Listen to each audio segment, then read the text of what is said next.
ওয়াকফ সংশোধনী আইন প্রত্যাহার ও ন্যাশনাল হেরাল্ড মামলার নামে কংগ্রেস নেত্রী সোনিয়া গান্ধী ও রাহুল গান্ধীকে হয়রানির প্রতিবাদে আজ উদয়পুর জেলা কংগ্রেস সংগঠনের পক্ষ থেকে উদয়পুর ডাকঘর প্রাঙ্গণে ধর্ণা ও বিক্ষোভ কর্মসূচি পালিত হল।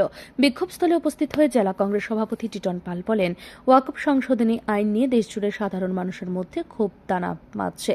ঠিক এই পরিস্থিতিতে বিজেপি সরকার রাজনৈতিক প্রতিহিংসা চরিতার্থ করতে ন্যাশনাল হেরাল্ড মামলাকে সামনে এনে কংগ্রেস নেত্রী সোনিয়া গান্ধী ও রাহুল গান্ধীকে জেলে পাঠানোর চেষ্টা করেছে। দেখুন, যেটা বলছিলাম যে মাইনরিটির এই যে ব্যাপারটা, এটা ভারত সরকার সেখানে ওয়াকফ বিল সেখানে চালু করেছে।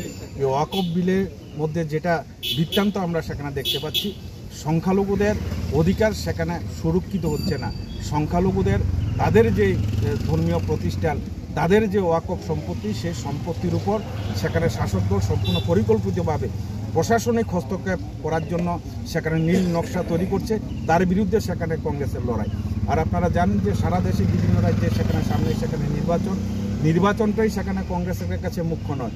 নির্বাচনে কে হারবে কে জিতবে সেখানে কংগ্রেসের লক্ষ্য নয়।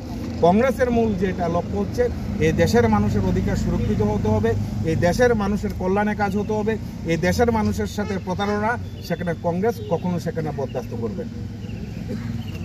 তিনি আরও বলেন, ন্যাশনাল হেরাল্ড একটি ঐতিহাসিক পত্রিকা যা স্বাধীনতার আগে থেকেই জনগণের কণ্ঠস্বর তুলে ধরেছে।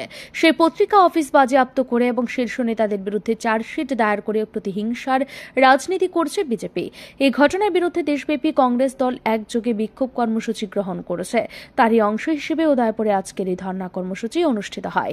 টিটন পাল হুঁশিয়ারি দিয়ে বলেন, যদি এই ধরনের প্রতিহিংসা রাজনীতি বন্ধ না করা হয় এবং আমাদের শীর্ষ নেতাদের হয়রানি করা হয়, তাহলে কংগ্রেস দেশ জুড়ে আরো বড় আন্দোলন গড়ে তুলবে। জেলা কংগ্রেসের এই আন্দোলনকে কেন্দ্র করে উদয়পুরে ছিল পুলিশের কড়া নিরাপত্তা। মিছিলের সামনে ও পেছনে মোতায়েন ছিল বিপুল সংখ্যক পুলিশ কর্মী। এই প্রতিবাদ কর্মসূচির মধ্য দিয়ে উদয়পুর ফের রাজনৈতিক উত্তাপ বাড়ল বলে মত রাজনৈতিক মহলের। ব্যুরো রিপোর্ট, ঋদ্ধি নেটওয়ার্ক।